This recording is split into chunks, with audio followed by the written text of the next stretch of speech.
All right, Fox News alert here. As the selling does seem to continue in the American stock market, you've got the Dow sinking to the lows of the session as we speak right now, down 2,100 points. At 38,418. Okay, so let's bring in Stephen Miller. He's at the White House. He's the White House Deputy Chief of Staff. Your timing is perfect because I'm sure there are a lot of folks out there who would like to know the White House thinking here. Stephen, please do share with us your thoughts in this moment, and especially after China announced these retaliatory tariffs. It seems like that's when the markets took another leg down here. Where is all of this going next? Well, let's first establish an important foundation. The United States is 36% of global consumption, and we're more than 25% of the world's economy. Just the United States alone. That means we get to set the rules and terms for international trade. But we've done the opposite as a country for decades now. When we hear the term globalization, what does that really mean? It means taking America's wealth and shipping it to foreign countries. So all the factories that used to be in America are now in China, Cambodia, Thailand, Vietnam, Canada, Mexico, parts of Africa, India, Europe, Japan, Korea. You know where they're not? The United States of America. Because our leaders allowed foreign countries to rig the rules of the game, to cheat, to steal, to rob, to plunder. That has cost America trillions of dollars in wealth. These countries cannot win a trade fight with us because they're already the ones who have cheated. So in other words, they've stolen our industries. We have all the upside here in this fight because we can now make these industries come back because we have the market. We have the consumers they need. Japan cannot replace the American automobile market.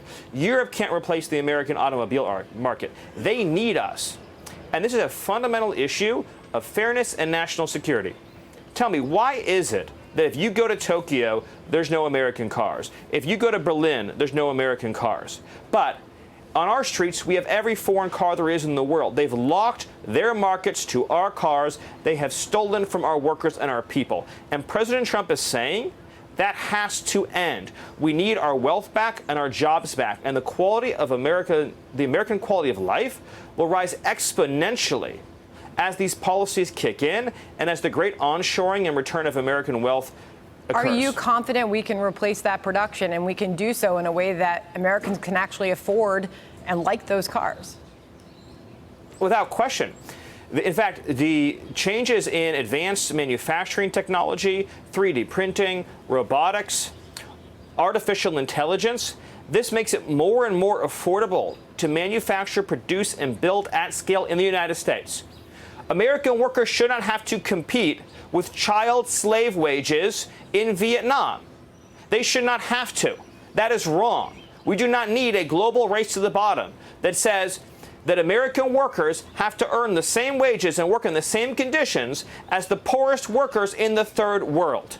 That's the system that we've had.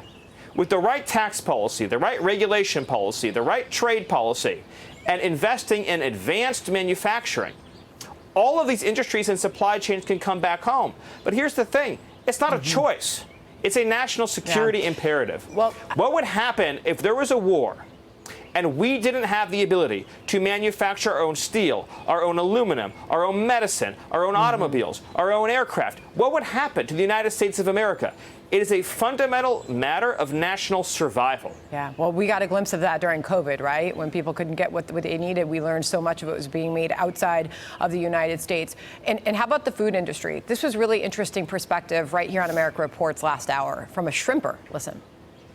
We've been getting killed by imports for not just years, but literally decades. So we've been suffering for a long, long time.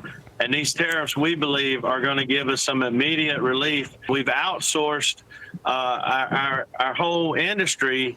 94% of the shrimp consumed in the United States is imported. Okay, so he shared with us he's optimistic that this could help his industry survive.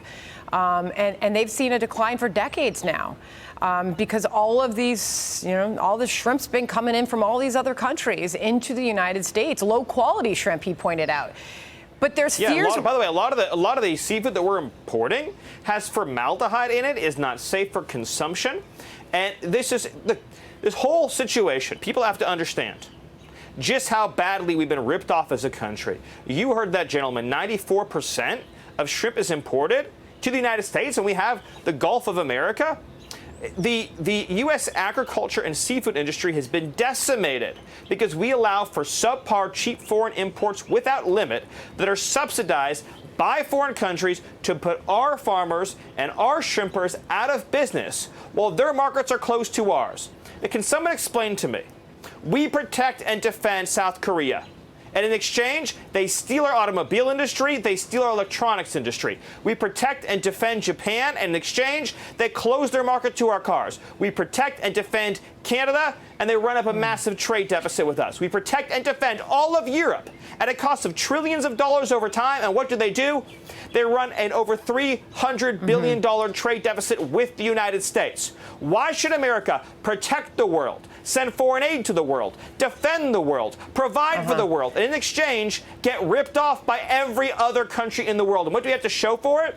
The deindustrialization of the heartland, the destruction of the American dream, the eradication of our industrial and manufacturing base that we need for our national security, and the crushing of the American dream. It has to stop, not to mention $36 trillion in debt. I've only got a few seconds left, but people are throwing around the R word, and they see the Dow down 2,100 points, and people are worried about a recession. They're worried that we can't do this without sending this economy into such a deep dive that we can't come back from it. And I know you guys are all about growth. I know you're about lowering taxes, rolling back regulations, and seeing that growth. Are you concerned that this is going to put us into a recession? The exact opposite. We inherited from Joe Biden an economy in total free fall. There has been zero jobs growth for American workers in 4 years. In other words, all jobs growth had gone to foreign workers. That is a depression, not a recession. That is a depression for the American worker. We had debt and deficits that were rising unsustainably that would lead us into a certain debt and deficit crisis. We had inflation that was in high double digits, crushing the American family, making it impossible to afford the essentials of life. We had an economy that was in a state of calamity and catastrophe.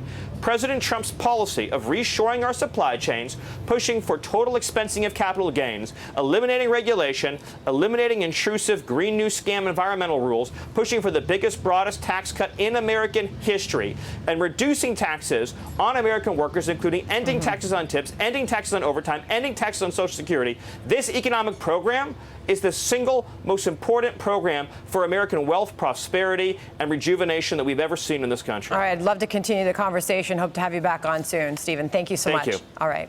Click here to subscribe to the Fox News YouTube page to catch our hottest interviews and most compelling analysis. You won't get it anywhere else.